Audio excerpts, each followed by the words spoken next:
আমি এই হেডলাইনটা এবং এটা খুব আমার ভালো লেগেছে।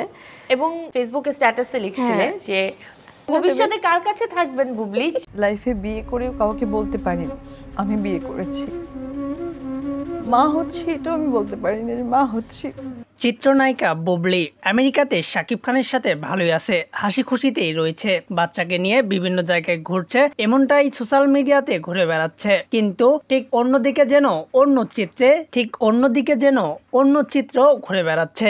সেই চিত্রটি হচ্ছে চিত্রনায়িকা অপু বিশ্বাস লাইভে এসে অঝরে কাঁদছেন। ও কি অন্যায় করেছে? ওর অন্যায়টা কি? একদিন তো সাকিবও ছোট ছিল, ওর বাবার কোলেতে ছিল, সামাজিক মর্যাদা পেয়েছে, তো ওর অন্যায়টা কোথায়? শাকিব খানের সাথে বুবলি ও তার বাচ্চা যেন একেবারেই মেনে নিতে পারছে না চিত্রনায়িকা অপু বিশ্বাস। বিভিন্ন লাইভ ও টক শোতে চিত্রগুলো দেখে কথাই বলতে পারতেছে না, কিন্তু কেন করছে চিত্রনায়িকা অপু বিশ্বাস? এমনটাই প্রশ্ন অডিয়েন্সদের মুখে। অডিয়েন্সরা বলছে যখন অপু বিশ্বাস তার ছেলেকে নিয়ে আমেরিকাতে শাকিব খানের সাথে ঘুরতে গিয়েছিল তখন কি বুবলি এভাবে কান্না করছিল?